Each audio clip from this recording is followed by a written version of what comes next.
Good morning students, hope you all are fine. So students, today we will continue chapter 2 is matter around a sphere. Everyone take out page number 17.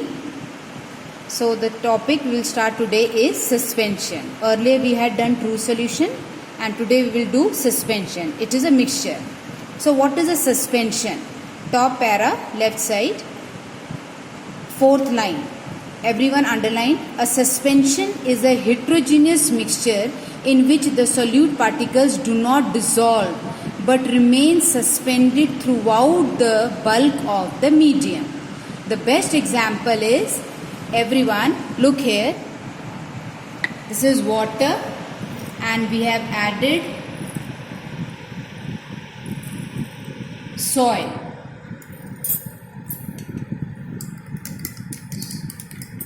We stir it. So this is muddy water, right? So muddy water is an example of suspension. Now here you can see the different components in the solution. Like you can see the particles of soil floating. Then you can see water. Then if you wait for a few seconds, you will observe that soil is settled. So there are different layers with different composition. So this is example of suspension where the components are heterogeneous, not uniform. You can easily identify them, you can easily see them, right? So the first point, properties of a suspension. 5-mark question, properties. First, it is a heterogeneous mixture, that is you can see the particles. Second point, the particles of suspension can be seen by the naked eye. You don't require any microscope. You can easily see the various components, like you can see soil particles, water, and at the bottom you can see large amount of soil has been settled. So the particle size is so big that you can easily see by the naked eyes. Then third point I will show you. Now fourth, the suspension is unstable. Third line, unstable. Like you all can see here, I added soil in water, I stir it, and now if you keep it even for a second or a minute, you will observe that different layers have been formed. The bottom layer has maximum soil, little bit particles are floating, and rest in the middle layer there is water. So it is unstable, that is the solute particles settle down when a suspension is left undisturbed. So it is unstable, right? Now we'll come back to third point. Write one term in this, Tyndall effect. What is Tyndall effect? Tyndall effect means scattering of a beam of light. That is, a light ray when passed through suspension, when a light ray passes through suspension, like this is a suspension, and when light ray passes through it, it gets scattered. It gets scattered. This is known as Tyndall effect. Like on a rainy day or on a cloudy day, you can see on the next page figure 2.4. This is Tyndall effect. That is, the sun rays get scattered when they pass through fog or cloud. So that cloud, that fog is an example of colloidal solution. That is the next topic which we will do. So Tyndall effect, now I will show you. You all can see here. This is soil solution. Now you can use torch light or a laser beam light. So now students, you can see that the light ray is scattered. You can see the light ray passing through it. This is Tyndall effect. You can try this at home with the torch also. This scattering of light is known as Tyndall effect. So there are 5 points. Mark everyone. Now the next topic is colloidal solution. Colloidal solution, the best example is milk. Milk is an example of colloidal solution, right? It appears to be homogeneous, but it is heterogeneous. This is colloidal solution. The particles are neither too small like true solution and the particles are neither too big like suspension. they are in intermediate, that is colloidal solution, right? So colloidal solution, the most important property is they show Tyndall effect. Like I have prepared soap solution, you all can see this is liquid soap which I have dissolved in water. You can try at home also with laser light or torch light. So it will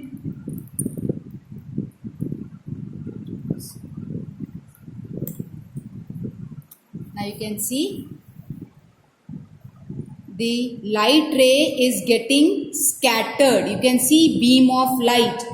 You all can see clearly the beam of light passing through soap solution. This is Tyndall effect. So students, you can try this activity at home with soap solution because soap is an example of colloidal solution. So mark first para, colloidal solution, fourth line. Due to relatively smaller size of particle as compared to that of suspension, the mixture appears to be homogeneous. But it appears to be homogeneous. Actually, it is heterogeneous. The best example is milk, blood, soap solution. The next para, fifth line. The scattering of a beam of light. Mark the definition. The scattering of a beam of light is called Tyndall effect. You can see the diagram shown on figure 2.3 showing Tyndall effect. This I have shown you cloud, fog, example of Tyndall effect, especially during winters. Now properties of a colloid. Colloid is a heterogeneous mixture. It appears homogeneous but it is actually heterogeneous. The size of particle is too small. You cannot see by naked eyes. You require microscope. But its size is little bit bigger than true solution and smaller than suspension, intermediate. Third, it shows Tyndall effect. So students, either you write third point complete or you simply write it shows Tyndall effect. Fourth, they do not settle down when left undisturbed. Like I have kept this milk for about half an hour, but there is no change in the layer formation. So it is quite stable. It doesn't form layer like suspension. And the last that I will be explaining you in my next lecture, that is you cannot separate mixture by filtration method. A special technique of centrifugation I will be showing in my next lecture, centrifugation, in which you can separate different components in colloidal particle. Now student, last para, third line. I explained earlier that in a solution, there is solute and solvent. They both combine to form solution. So in a colloidal solution, the solute is called as dispersed. The solute component is called as dispersed phase. And the dispersed phase. And the solvent is called as dispersing medium. Meaning is same but the terms are different. Now I will show you in the mixture we can separate the components easily by separating funnel by filtration method. I had shown you earlier also. We'll fold the filter paper twice. We'll form a cone. This is cone. This is conical flask, and we will put this soil water .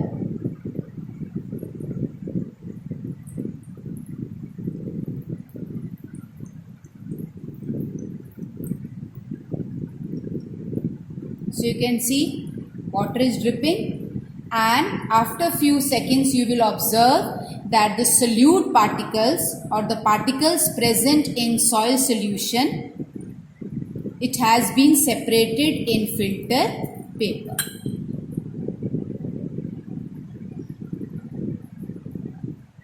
So you can easily separate particles, components in suspension by the method of filtration. I will show you the particles.